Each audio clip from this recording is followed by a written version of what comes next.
Rama cookie को उसके बिस्तर पर लिटा देती है। वो घबराहट के मारे यहाँ से वहाँ टहलती रहती है और इतने में मनीष आ जाता है। देखो कुकी, मैं आ गया।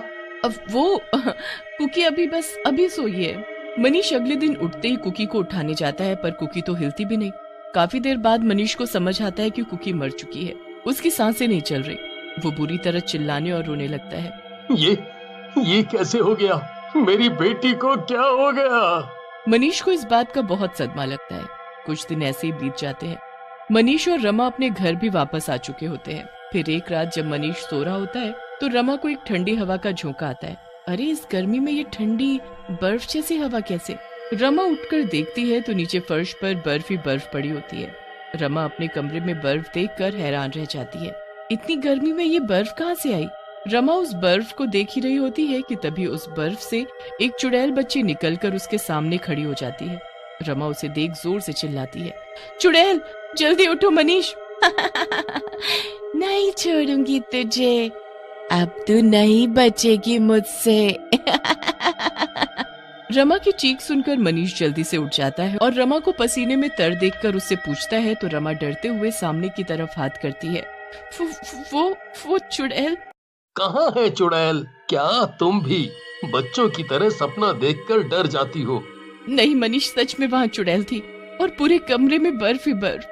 रमा वापस सो जाती है और फिर अगले दिन हमेशा की तरह मनीष के ऑफिस जाने के बाद रसोई में खाना बनाने लगती है। रमा चुपचाप रसोई में अपना काम कर रही होती है कि तभी सामने वाली खिड़की अचानक खुल जाती है और उसमें से बर्फ का एक झोंका अंदर आता है। रमा डर के मारे अचानक पीछे हो जाती है। पूरी रसोई में हर तरफ बर्फ ही बर्फ। ये सब क्या हो रहा है मेरे साथ? अभी तो इतनी लू चल रही थी और अचानक ये बर्फ। उसी चुड़ैल बच्ची को भागते देख रमा जल्दी से बाहर जाकर देखती है तो वो चुड़ैल बर्फ के ढेर में खेल रही होती है। फिर अचानक वो कांपने और रोने लगती है।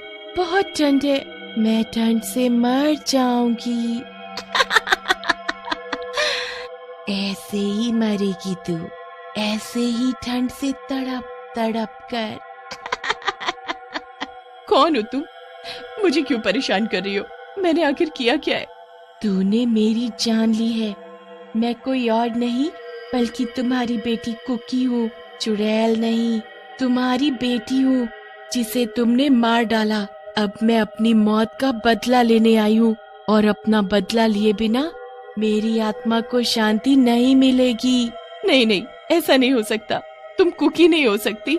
नहीं नहीं। रमा वहाँ से भाग जाती है और सीधा अपने कमरे में जा छुपती है। उसे कुछ समझ नहीं आ रहा होता कि वो करे तो क्या करे, क्योंकि वो ये बात अपने पति को भी नहीं बता सकती थी। रमा हर वक्त डरी रहती है और मनीष के आने का इंतजार करने लगती है। मनीष रमा को देख उससे पूछता है तो वो घबराकर जवाब देती है, वो बस कुछ नहीं, वो बस मैंने रात को जो सपना देखा था ना, उसी से डरी हुई हूँ। क्या हुआ माँ? सच बताने में डर लग रहा है क्या? चुड़ैल, बचाओ बचाओ, मनीष मुझे बचाओ, मुझे इस चुड़ैल से बचाओ, ये मुझे मार डालेगी। क्या हुआ रमा? आखिर तुम्हें हुआ क्या है? वो चुड़ैल वो मार डालेगी मुझे बचा लो मनीष रमा को तसल्ली से कमरे में ले जाता है। रमा अभी भी डर से कांप रही होती है। जैसे तैसे रमा सोने की कोशिश करती है पर उसे हर वक्त ठंड लगती रहती है।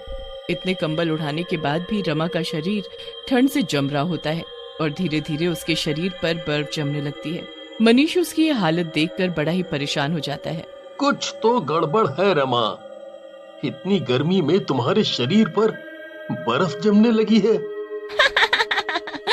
बस कुछ समय और, सुबह तक तुम भी मेरी तरह तड़प तड़प कर मर जाओगी। नहीं, मैं मरना नहीं चाहती, मुझे मत मारो, मुझसे गलती हो गई, मुझे माफ कर दो। कुकी देखो कैसे मुझ पर हंस रही है, वो मुझे मार डालेगी, ये सब उसी ने किया है। पर वो तो मर चुकी है रमा, वो यहाँ कैसे, कहाँ है? वो देखो ना, वो मेरे सामने खड़ी कैसे हंस रही है। मनीष इधर उधर देखता रहता है पर उसे कोई दिखाई नहीं देता। उसे लगता है कि रमा की दिमागी हालत कुकी के मरने की वजह से खराब हो गई है, पर उसे बर्फ के जमने का कारण समझ नहीं आता। रमा भी लगातार पागलों की तरह उस चुड़ैल बच्ची को देखकर चिल्लाती रहती है। मनीष के लाख कोशिश करने पर भी वो डॉक्टर के पास जाने से मना कर देती है, क्योंकि उसे पता होता है कि ये कोई बीमारी नहीं है, ये सब तो कुकी का किया हुआ है। और वही सब ठीक कर सकती है। आधी रात तक रमा की हालत बहुत ही खराब हो जाती है। मुझे बचा लो, मुझे मत मारो। कभी नहीं, तुमको मरना ही पड़ेगा, और अगर तुम बचना चाहती हो तो सब अपने मुंह से सच सच मेरे पापा को बताओ कि कैसे तुमने मेरी जान ले ली। नहीं नहीं, मैंने तुम्हारी जान नहीं ली, वो तो गलती से। किसकी जान ली है तुमने? कुछ तो गड़बड़ है रमा। क्या छुपा रही हो मुझसे? सच बताओ, सच बताओ। रमा इतना डर जाती है कि वो सब सच सच बक देती है। उसकी बात सुनते ही मनीष जमीन पर सर पकड़कर बैठ जाता है और तेज तेज रोने लगता है। मनीष की इतनी बात सुनते ही कुकी उसको दिखने लगती है। कुकी को देख मनीष बहुत दुखी भी होता है और खुश भी। इसमें आपकी कोई गलती नहीं थी पापा, मुझे तो खुद नहीं पता था कि मेरी माँ मेरे साथ ऐसा करेगी। खैर, अब इनको इनके किए की सजा जरूर मिलेगी। नहीं, मुझे माफ कर दो। कुकी वहां से गायब हो जाती है और रमा पहले की तरह ठीक भी हो जाती है, पर मनीष उसे छोड़कर हमेशा के लिए उसी घर में रहने चला जाता है जहाँ कुकी की मौत हुई थी। और रमा जिंदगी भर अकेले उस घर में पड़ी रोती रहती है और अपने किए कर्मों की सजा भुगतती रहती है।